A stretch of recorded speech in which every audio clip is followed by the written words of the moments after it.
Livro do profeta Oséias, capítulo 6, versículos de 1 a 3.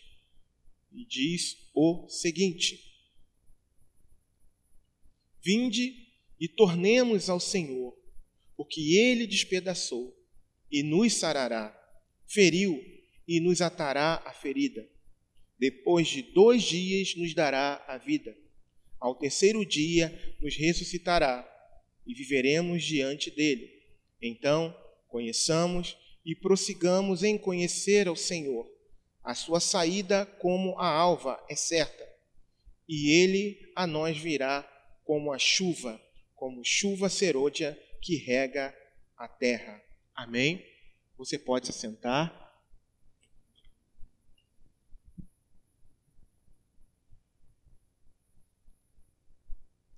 Só para a gente se situar, após a morte do rei Salomão, o reino de Israel era um só. Só que após a morte do rei Salomão, ele se dividiu em 2 partes, Reino do Norte e Reino do Sul. E nesse momento, no Reino do Norte, que ficou constituído por 10 tribos, o Reino do Sul por 2, assumiu um rei chamado Jeroboão I. E esse rei Jeroboão I, num esforço de procurar impedir os seus súditos de descerem a Jerusalém, que ficava agora no Reino do Sul, anteriormente era um reino só, para adorar a Deus, o que ele faz? Ele vai no extremo norte do seu território, lá em Dan, constrói um altar, bezerro de ouro lá em cima. E ali em Betel, praticamente na divisa dessa divisão, né, dessa nova divisão, constrói um outro altar, para que o seu povo agora, não precisasse se dirigir até Jerusalém para adorar ao Senhor. E isso acaba sendo essa prática no Reino do Norte de uma adoração pagã. Obviamente isso ia contra a vontade de Deus. Deus já havia, durante muitos anos, alertado ao povo de Israel contra isso. E isso se perdurou por todo o reinado no Reino do Norte. Todos os reis que assumiram, né, eles não se importaram em acabar com esse tipo de pecado contra Deus. Na verdade, um terrível pecado contra Deus, e ele foi tolerado por todos os reis que vieram depois dele. E passaram-se muitos anos, e veio também um outro reinado de Jeroboão II. Nesse reinado, houve digamos, uma melhora. Até por causa do pecado, Israel ele vinha sofrendo diversas situações, e por causa do pecado. Então, nesse reinado de Jeroboão II, houve uma melhora, principalmente na parte financeira. Muitos israelitas começaram a prosperar. E por que eu estou falando desse Jeroboão II? É que no finalzinho desse reinado é que entra em cena o profeta Oséias. Jeroboão II morre, né, como eu falei, no finalzinho desse reinado de Jeroboão II, o profeta Oséias morre, o rei Jeroboão II morre, e o profeta Oséias continua ali, já num reino, já há muito tempo, claro, vivendo já acompanhando uma violenta mudança na sucessão do trono, decadência moral, decadência espiritual, uma rápida ruína no meio desse povo, obviamente por causa do pecado, do afastamento diante de Deus. E o envio do profeta Oséias, o levantar do profeta Oséias no meio desse povo, foi uma, digamos, eu vou usar esse termo, foi uma última tentativa de Deus, ou melhor, um último recurso de Deus, antes que o povo fosse levado para o cativeiro, fosse subjugado pelos seus inimigos. E Oséias pega um cenário assombroso, um cenário com líderes corrompidos, ele pega muita instabilidade familiar, uma imoralidade generalizada nesse reino do norte, essas pessoas. Ele vive situações no reino do norte de conflitos entre ricos e pobres.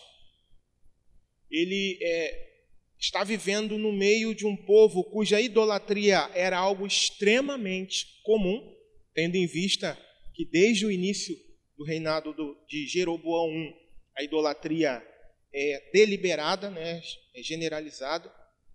E ele vê também, ele percebe a falha dos sacerdotes na condução do povo no caminho da justiça.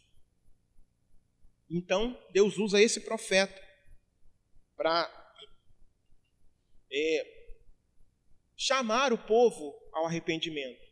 Deus usa esse profeta para conclamar o povo a retornar ao Senhor, a abandonar a idolatria, a voltar a viver a vida que o Senhor havia estabelecido para eles. E o que isso aqui tem a ver com o versículo que a gente leu? Bem, amados, o versículo que a gente leu, se a gente pega só essa parte, a gente fica feliz. Não é mesmo? Se a gente pega só essa parte, o versículo 1 ao 3, a gente fica feliz. Porque só lendo por essa parte, a gente percebe que o trabalho de Oséias surtiu efeito. Porque essa fala aqui é a fala do povo. E o povo diz: vinde e vamos voltar ao Senhor. Porque Ele nos despedaçou e nos sarará, feriu e nos atará a ferida. E continua falando: depois de 2 dias nos dará vida, ao 3º dia nos ressuscitará e viveremos diante dele. Então conheçamos e prossigamos em conhecer ao Senhor.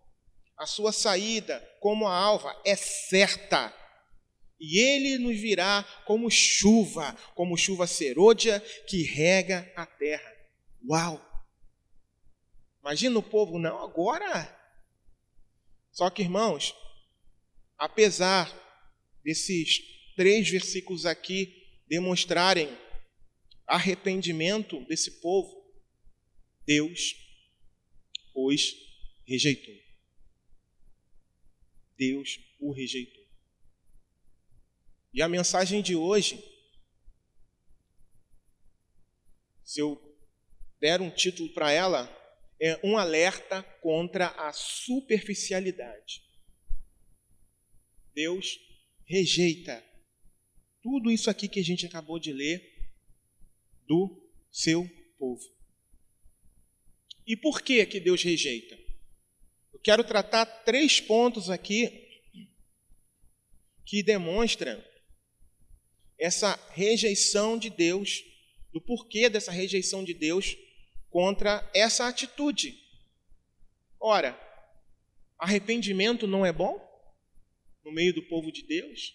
Claro que é uma ordem de Deus. Deus opera. Mas por que Deus os rejeitou? Em primeiro lugar, porque foi um arrependimento superficial. Amados, o nível de contaminação desse povo era tão grande, mas tão grande, que eles pensavam que podiam enganar até ao próprio Deus. Eles se enganavam e achavam que podiam enganar ao próprio Deus.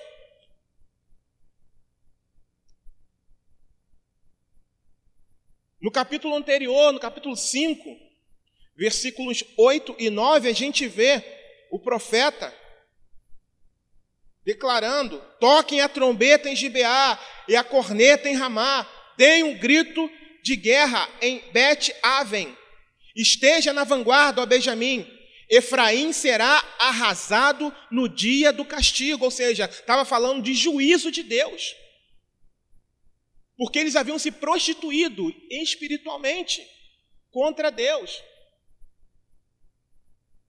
Não apenas o povo, mas toda a nação, os governantes, o rei, os líderes religiosos, toda a nação estava prostituída diante de Deus. Continuando aqui: Efraim será arrasado no dia do castigo. Entre as tribos de Israel eu proclamo o que acontecerá. Pulando para o versículo 15, diz assim: irei e voltarei, Deus falando, irei e voltarei ao meu lugar, até que se reconheçam culpados e busquem a minha face. Estando eles angustiados, de madrugada me buscarão. Deus esperava que com uma correção esse povo se arrependesse. No entanto, imediatamente depois desse versículo 15, o povo diz essa frase: porém, irmãos, eles não se arrependeram. Eles estavam conclamando uns aos outros a voltarem para o Senhor, não por arrependimento, mas por remorso. Eles estavam dizendo: vinde, voltemos ao Senhor. Não porque estavam arrependidos, compungidos, envergonhados por estarem afrontando a santidade de Deus.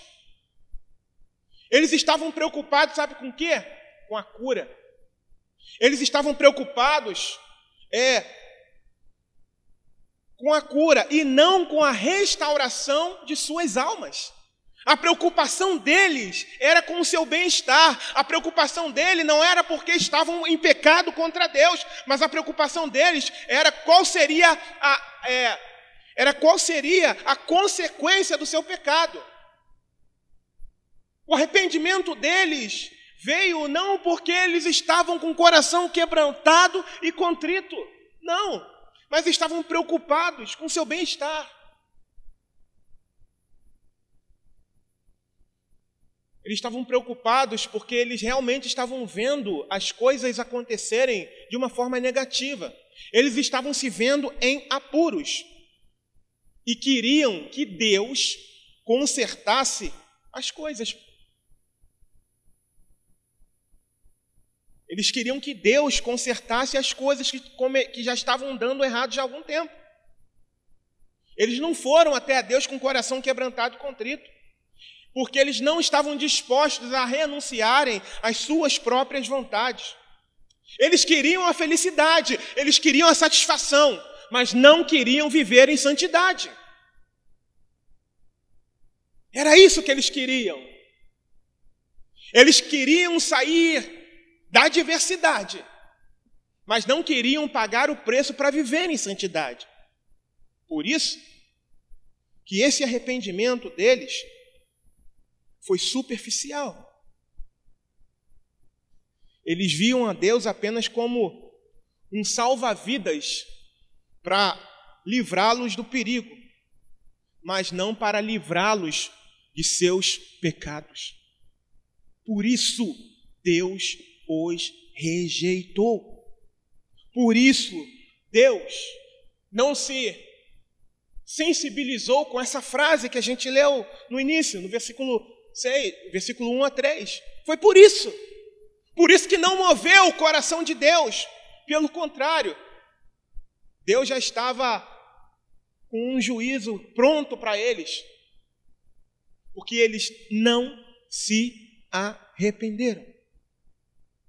não se arrependeram.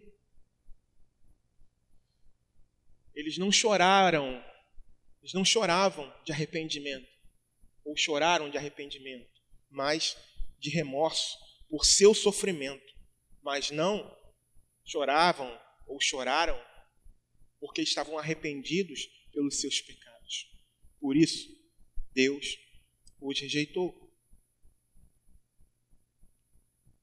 A situação deles era tão grave que mesmo após o juízo, o profeta falar sobre o juízo de Deus, no capítulo 7, olha o que está escrito, capítulo 7, versículo 11 e 12.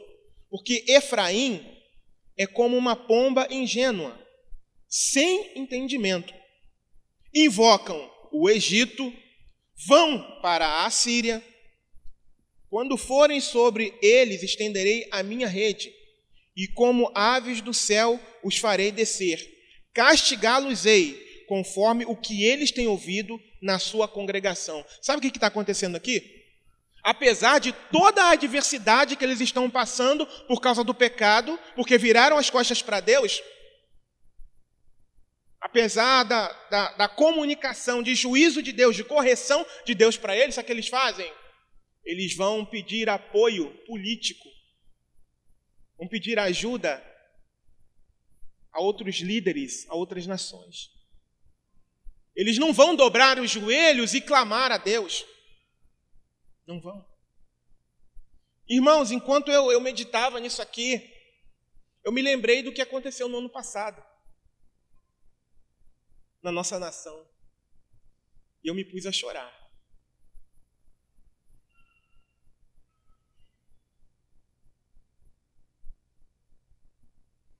Uma igreja, não vou falar da gente, né? Mas infelizmente eu creio que tinha irmãos assim também. Mas, no geral, pessoas acreditando algo que só Deus pode fazer a um homem.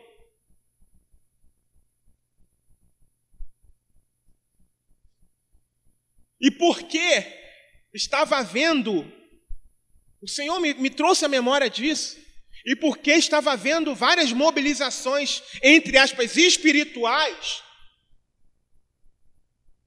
as pessoas davam como, sabe, é impossível perder. E eu tentei alertar algumas pessoas que me mandavam, eu falei, olha, não é isso não. Vai devagar. Cuidado. Tem fermento no meio da congregação. Deus não está aceitando isso. Vai haver um julgamento de Deus na nossa nação. Cuidado. Mas muita gente não quis me ouvir. Até ficaram chateados comigo. E eis aí o resultado. Exatamente o que essa galera, o que esse povo, nada contra quem quero deixar claro aqui para todos os irmãos, nada contra quem foi para a rua, amém? Não tem nada contra não, tá? Mas muitas dessas pessoas, elas estavam preocupadas exatamente com a mesma preocupação que esse povo aqui. Elas não estavam preocupadas em se arrependerem dos seus pecados. Elas não estavam chorando por causa dos seus pecados, por causa do seu desvio de conduta diante de Deus. Elas estavam chorando, preocupadas, porque provavelmente sabiam que se entrasse um outro governo, algumas coisas ruins poderiam acontecer. Por isso, mas a Bíblia declara que a Deus ninguém engana, de Deus ninguém zomba. Ninguém zomba. E a gente pôde perceber, a gente pôde ver ali o resultado. Independente de como aconteceu, Deus continua no controle, irmãos. Deus continua no controle.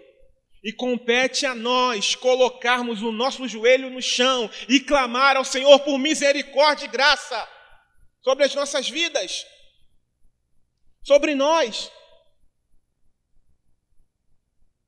para que nós não estejamos com o mesmo sentimento que esse povo. Porque muitas das vezes a gente acaba até mesmo se enganando. Porque a gente se emociona. Eu me lembro de tanta gente emocionada nesse período, de ver tanta comoção nacional, muitas igrejas, muita oração, vigília, um monte de coisa acontecendo. Mas o cerne não era arrependimento de pecados. O cerne de tudo isso não era contrição, não era um povo querendo se voltar para Deus, era um povo que queria continuar vivendo na sua zona de conforto. Só que Deus resolveu dar um basta, né? Agora chegou a hora de eu provar a minha igreja. E o Senhor já começou. E a prova vai continuar se acirrando. Então, em primeiro lugar, um arrependimento superficial desse povo. E eu também pude enxergar, melhor, meditar no que aconteceu no ano passado. Tantas mobilizações, um monte de coisa acontecendo. Tinha gente até que pensava que a minha escolha era uma outra escolha. Sabe, teve alguém, mas você... Não. Mas eu não enxergo dessa forma, não estou enxergando dessa forma. Se não houver arrependimento, Deus vai permitir que aconteça. Deus vai purificar a sua igreja, vai depurar a sua igreja.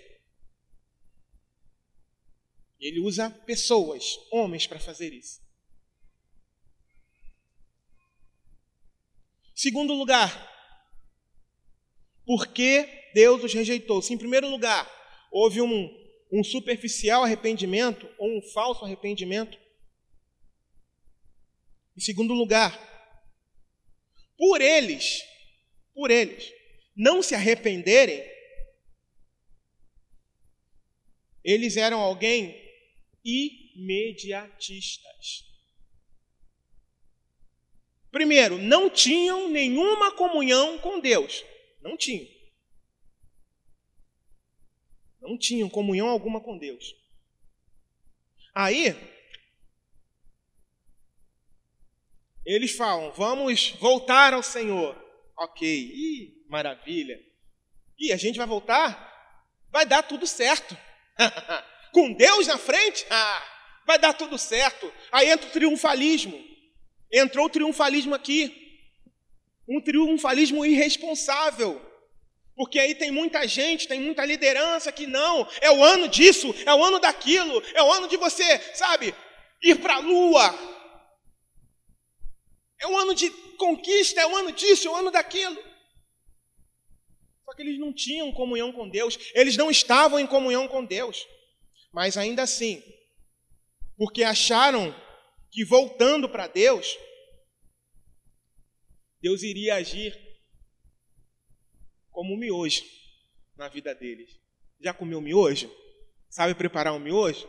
3 minutos, não é isso? Está pronto? Tem gente que acha assim. Vive fora do caminho do Senhor, vive sem comunhão com Deus.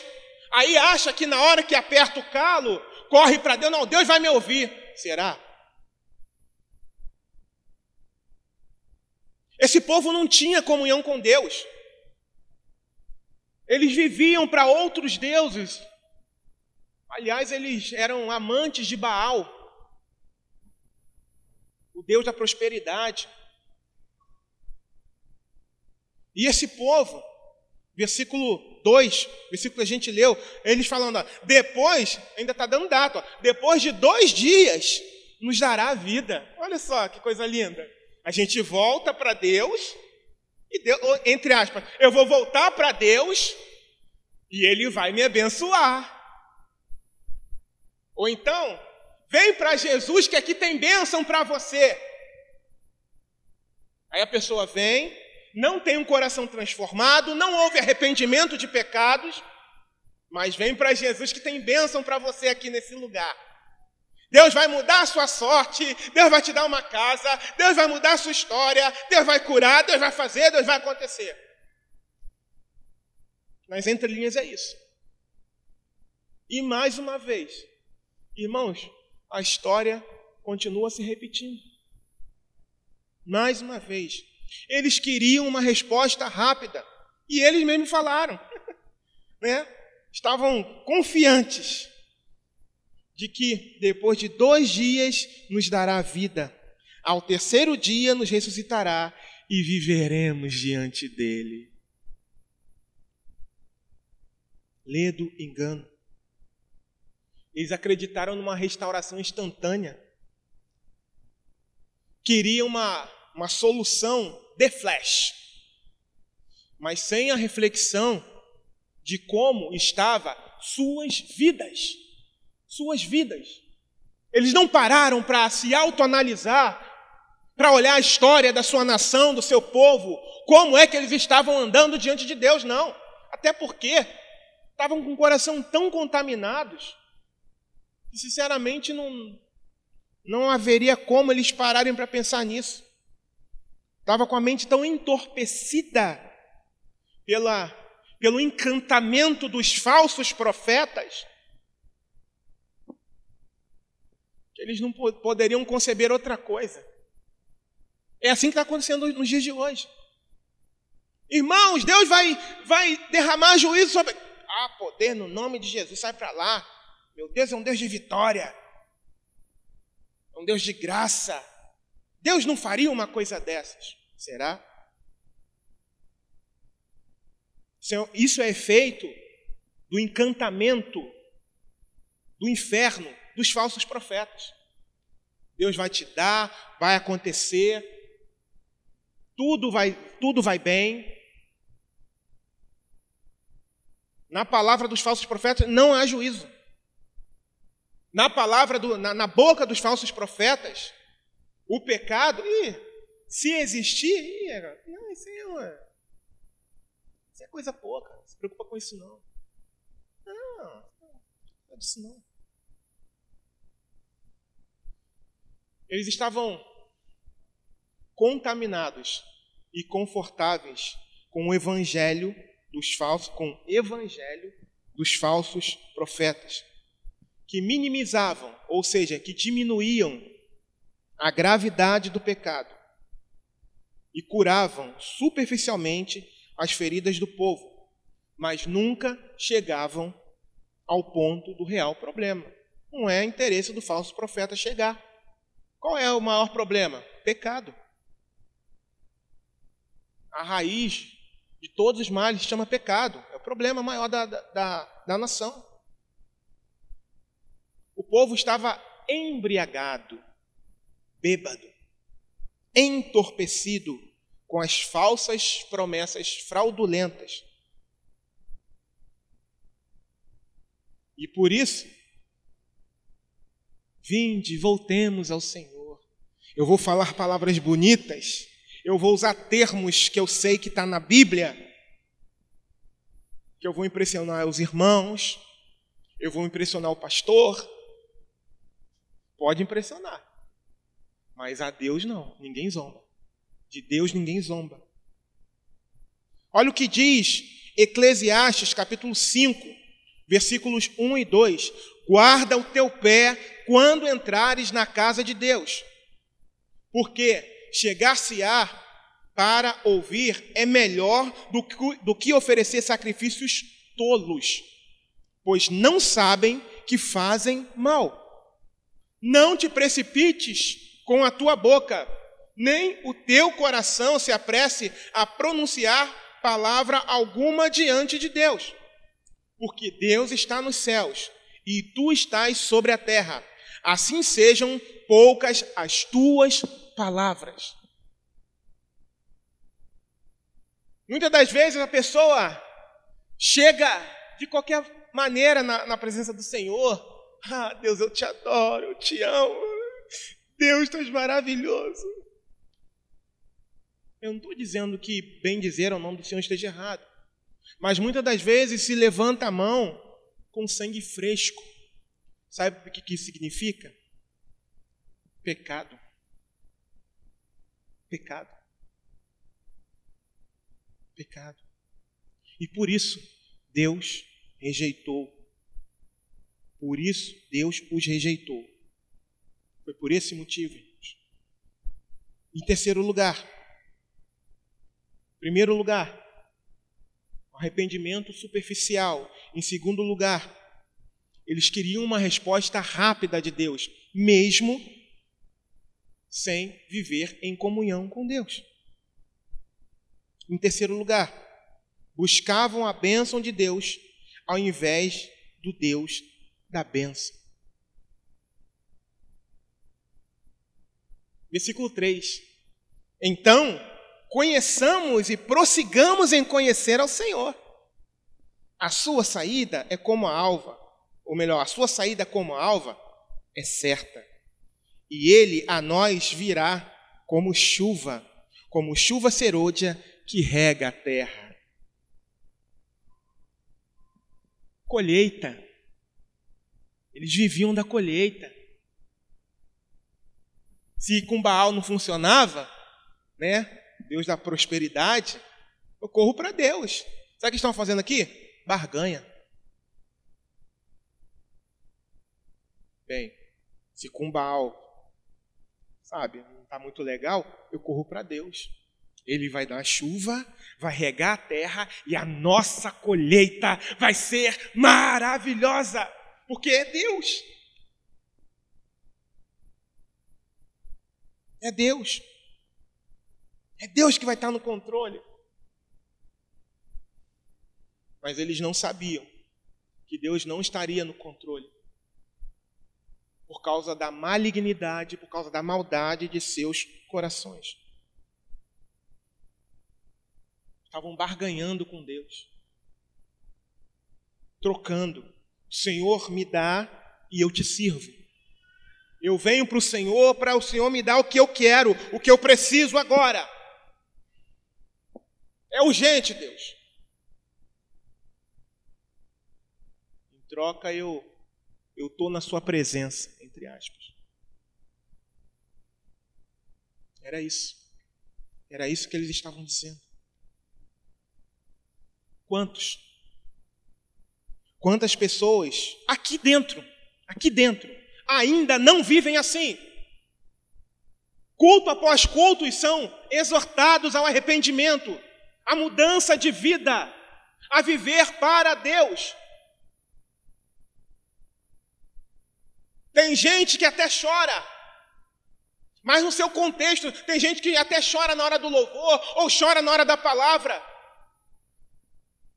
Mas no seu contexto de vida não há mudança, não está havendo mudança.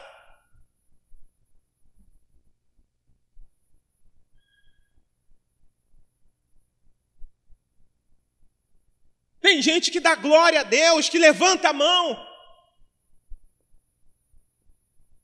mas não está havendo mudança, não está havendo contrição, não está havendo temor de Deus. Assim como não houve temor desse povo aqui, e por isso, irmãos, o juízo de Deus, a correção de Deus, aconteceu com eles. Como tem sido a sua vida? De que forma você tem se dirigido para esse lugar? De que forma você tem se comportado diante de Deus? Quando você chora na presença de Deus, você chora por causa dos seus pecados? Você chora porque você sabe que ofendeu aquele que é 3 vezes santo? Ou você chora de remorso? Ou você chora porque saiu da sua zona de conforto? Ou você chora porque sabe que poderá perder alguma coisa?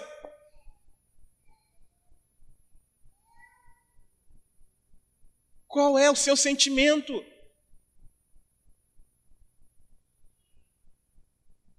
Você serve a Jesus em prol de um benefício? Ou você o serve porque você o ama? Você serve a Jesus só porque Ele pode te livrar do inferno? Você está aqui porque você tem medo do inferno?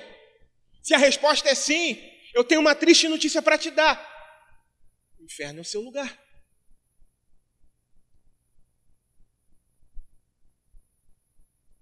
Nós precisamos estar aqui, irmãos, não é por causa do medo do inferno, mas nós precisamos estar aqui por amor ao Senhor, porque Ele deu tudo por nós, Ele nos amou primeiro. Deus nos amou primeiro, irmãos, mesmo nós sendo pecadores, Ele enviou o Seu Filho por nós, em nosso favor. Não, nós não devemos estar na casa de Deus por causa de algum benefício, não. O maior benefício Deus já fez. Salvação através do Seu Filho Jesus, e isso já nos basta. Ainda que não tenhamos aquilo que a gente queira nesse momento, o maior presente nós já recebemos, se chama salvação em Cristo Jesus. Então nós não devemos estar na casa de Deus com o sentimento que essas pessoas aqui possuíam. Deus os rejeitou e eles foram levados para o cativeiro.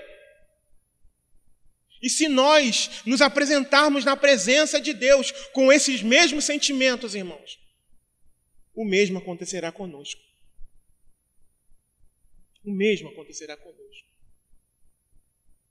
Que as suas lágrimas, quando forem derramadas na presença de Deus, sejam derramadas por tristeza pelo pecado e não de remorso.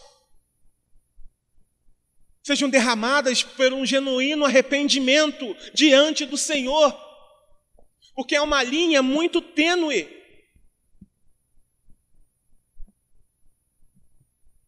entre o arrependimento e o remorso. E muitas das vezes nós podemos estar nos enganando.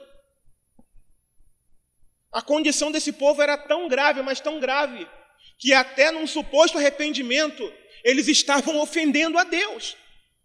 Já parou para pensar nisso? A contaminação era tamanha, que até no arrependimento, eles estavam pecando contra Deus. Até porque não havia arrependimento de verdade, segundo a vontade de Deus. Que o nosso coração não esteja assim. A minha oração é que o nosso coração não esteja assim, que você olhe para dentro do seu coração, peça ao Espírito Santo, Senhor, sonda-me, Senhor. Vê se há em mim algum caminho mau, Senhor. Vê se há em mim, Senhor, e me mostra, Senhor. Me leva, Senhor amado, a me arrepender, Senhor, me mostra, Deus, para eu não estar andando errado contra Ti, Senhor. Para eu não estar me enganando, Pai.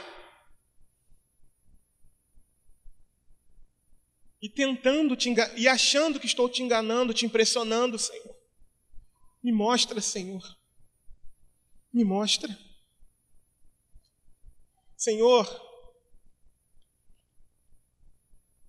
olha só o que diz o Salmo 19, versículo 12 a 14, diz assim: quem pode entender os seus erros? Expurga-me tu dos meus, ou melhor, expurga-me tu dos que me são ocultos. Olha o salmista dizendo. Ou seja, tira de mim os meus erros que eu não consigo enxergar, que eu não consigo ver. Também da soberba guarda o teu servo, para que não se assenhoreie de mim. Então serei sincero e ficarei limpo de grande transgressão. Sejam agradáveis as palavras da minha boca e a meditação do meu coração perante a tua face, Senhor, rocha minha e redentor meu.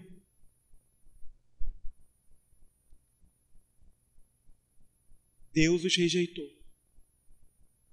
E se não houver uma mudança em nós, de igual modo, nós seremos rejeitados pelo Senhor, porque não o buscamos segundo a sua vontade, não o buscamos segundo o seu querer. Como? Como viver para Deus. Versículo 6 do capítulo 6 de Oséias. Porque eu quero a misericórdia e não o sacrifício, e o conhecimento de Deus mais do que os holocaustos. Sabe o que Deus está dizendo aqui? É que a sua vida e a minha vida tem que ser marcada por um relacionamento contínuo com Ele. É isso que Ele quer. Não adianta a gente dizer palavras bonitas para o Senhor, palavras de efeito, citar textos bíblicos para o próprio Senhor nas nossas orações, seja em público, seja em secreto. Se aqui dentro não houver uma mudança, porque Ele sonda, Ele conhece, então não adianta. Não adianta eu estar aqui, culto após culto, louvor após louvor, se não houver de fato um interesse de viver para Deus, para a glória de Deus. O Senhor está nos conclamando a vivermos um relacionamento sincero e contínuo na presença dEle, irmãos. Contínuo e sincero, é isso que Deus quer de nós. Ele não quer um sacrifício vazio, Ele não quer palavras bonitas, mas vazias, não interessa para Deus isso. Ele quer um coração de verdade voltado para Ele. É isso que Deus está requerendo de nós, da igreja do Senhor. Ele não quer a gente preocupado com o que está acontecendo, não. Ele quer que nós confiemos nele até o fim. A Bíblia declara que o justo viverá da fé. É isso que Ele quer de nós. E quando nós temos um relacionamento contínuo com Ele, a gente tem confiança contínua nele. Amém, irmãos? A gente tem uma confiança contínua nele. Sabe? As preocupações virão? Sim, virão. Mas a gente vai olhar para a preocupação e dizer, já viu o tamanho do meu Deus? Você conhece o poder do meu Deus? Eu creio nele. Como vai acontecer? Eu não sei, mas eu sei que eu confio no meu Deus. Eu confio nele. E é isso, Deus está nos chamando para um relacionamento íntimo e sincero com Ele. Até porque quem não é conhecido dele, não adianta. Quer ver uma coisa? Para finalizar, Mateus no capítulo 7, versículos 22 e 23, diz assim: muitos me dirão naquele dia, Senhor, Senhor, não profetizamos nós em Teu nome? E em Teu nome não expulsamos demônios? Em Teu nome não fizemos muitas maravilhas? E então lhes direi abertamente, nunca vos conheci. Apartai-vos de mim, vós que praticais a iniquidade. Sabe para quem Deus vai dizer isso? Poxa, mas eu vou para a igreja todo domingo, ou pelo menos toda ceia. Eu apareço na igreja. Eu sou membro da igreja. Toda ceia eu apareço, eu participo. É isso que Deus quer? Não. Participar da ceia, sim, é uma ordenança de Jesus, sim. Mas o que Jesus quer de nós é compromisso, é relacionamento contínuo com Ele. Como é que você diz que conhece alguém? Muitas das vezes a gente tem dados das pessoas, informações, mas não conhece. Por exemplo, um jogador de futebol ou um artista. Às vezes a pessoa lê tudo a respeito da pessoa. Ah, você conhece fulano? Aí fala tudo dela. Ah, nasceu no lugar tal, tem tal relacionamento, tem carro tal, mora em tal lugar, tem uma mansão em tal lugar, uma ilha em tal lugar, é assim, assado, assim, gosta da cor tal. Tem relacionamento com ele? Você entra na casa dele, se encontrar com ele na rua, vai te dar um abraço, vai te chamar para almoçar? Não. Então você não conhece a pessoa. E muitas das vezes a gente reage dessa forma. A gente tem várias informações aqui da palavra, mas não conhece o Deus da palavra. É preciso nós despertarmos, amados irmãos. Nós precisamos conhecer ao Senhor e prosseguir em conhecer. Precisamos viver para a honra e para a glória do Senhor. Deus está nos chamando para um relacionamento contínuo com Ele. Porque senão, a gente vai incorrer no mesmo erro que esse povo já completamente contaminado pelo pecado estava vivendo. E infelizmente, o Senhor permitiu que eles fossem para o cativeiro, porque eles quiseram usar a Deus nesse finalzinho aqui antes de irem para o cativeiro. Quiseram mentir para Deus, mas a Deus ninguém engana. E que não seja assim também conosco. Que você esteja aqui, que você sirva ao Senhor, não pelo que Ele pode fazer, mas por quem Ele é. Ele é santo, justo, digno de toda a honra, de toda a glória e de todo louvor. É o nosso rochedo, o nosso castelo forte, o nosso Salvador. Não para, eu estou buscando por alguém, não. Isso tudo é uma consequência da nossa vida com Deus. Eu posso orar por alguém? Posso, devo orar, como a gente tem orado aqui. Mas o meu foco precisa ser compromisso, intimidade com o meu Deus.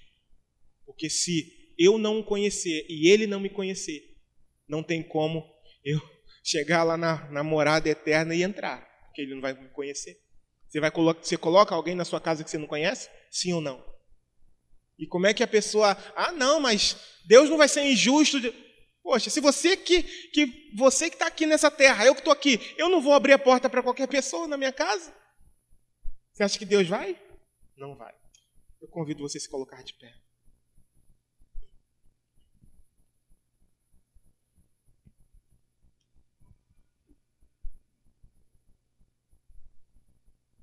Esse é um alerta, amados, contra a superficialidade. Que nós não venhamos a imitar, a viver como essas pessoas. Mas, de fato, verdadeiramente, assumirmos um compromisso com Jesus Cristo. É isso que importa. Porque, sem esse compromisso, de nada vai adiantar ser membro dessa igreja ou de qualquer outra. Você vai estar perdendo o seu tempo. Eu estarei perdendo o meu tempo.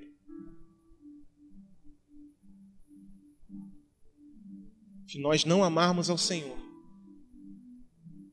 se nós não formos íntimos dele, estaremos perdendo o nosso tempo. Mas a gente trouxe essa palavra. Não foi para apontar o dedo para você. É para que, se você estiver andando dessa forma, você mude. Esse é o profeta, tá? Glória a Deus. Esse é o profeta. É o único que está glorificando, tá vendo? Glória a Deus. É por isso que a palavra do Senhor fala que das crianças de peito e dos pequeninos vem o perfeito louvor, né? Glória a Deus. Então medite sobre isso. De nada vai ter adiantado. Mas eu passei pelas águas. Não vai adiantar. Vai ter perdido tempo. E pior, por estar ouvindo a palavra e se recusando a mudar, a andar segundo a vontade de Deus, o julgamento é pior, é mais severo. A quem mais é dado, mais se lhe requererá. Isso não diz respeito apenas à responsabilidade, mas à oportunidade de ouvir a palavra. Não se esqueça disso. Eu não posso me esquecer disso. O julgamento será pior. se não houver mudança. Não existe nada melhor do que estar diante de Deus. Pode o mundo se abalar, seguro estou em ti, seguro estou em ti. Tudo foi criado por ti, nós também, para teu louvor. Quero sempre te exaltar, pois tu és fiel, pois tu és fiel. Bom é estar te servindo, com compromisso contigo. Nada vai me separar do teu amor, Jesus.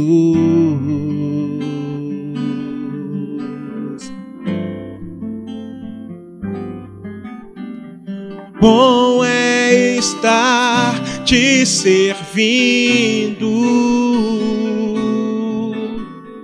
com compromisso contigo.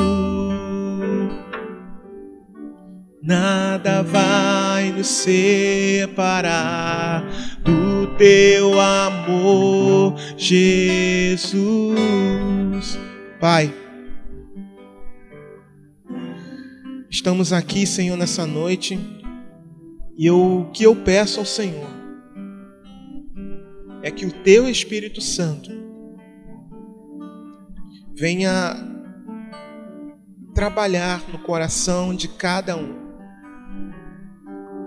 E que de fato, Pai, haja essa mudança que o Senhor quer. Porque o Senhor nos tem dado tempo, o Senhor nos tem dado oportunidade para mudar, Senhor, para andarmos segundo a tua vontade. Esse povo aqui, Senhor, teve muito tempo, Pai, antes de ser escravizado, Pai. Anos e anos passaram, desde o primeiro rei, depois da divisão do reinado, Pai, que estabeleceu, Senhor, adoração pagã. Pecaram deliberadamente debaixo da sua paciência. Tiveram oportunidade, Senhor, de mudança, de arrependimento, de metanoia, de mudança de mente, Senhor. Mas rejeitaram. Fizeram do jeito deles. E o Senhor não aceita do nosso jeito. Tem que ser do seu. Gera isso, gera esse entendimento nos nossos corações, ó Pai. Que não pode ser do meu jeito, não pode ser do jeito de A ou B, tem que ser do seu jeito, ou seja, da tua palavra.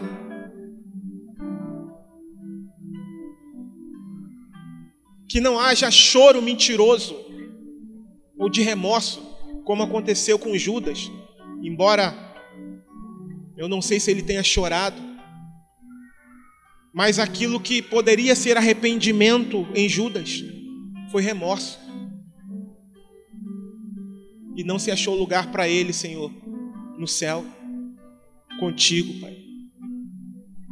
Ele foi para o seu lugar, segundo diz a tua palavra. Foi para o lugar de condenação. Porque ficou cheio de remorsos pelo que havia feito contra o Senhor. E muitas das vezes, tem irmãos com remorso e não com arrependimento. Livra-nos, ó Senhor, desse sentimento maligno, diabólico, Pai. Liberta-nos, ó Senhor, disso. Liberta a tua igreja disso, Senhor. Liberta a sua igreja de mentiras, ó Pai, que parecem verdade. Liberta-nos de armadilhas sutis, ó Pai. E até mesmo, Senhor, desses pecados que nos são ocultos, ó Pai, como diz a Tua palavra. Em nome de Jesus, ó Deus, eu te imploro, Deus, por mudança em toda a congregação, toda a nossa congregação.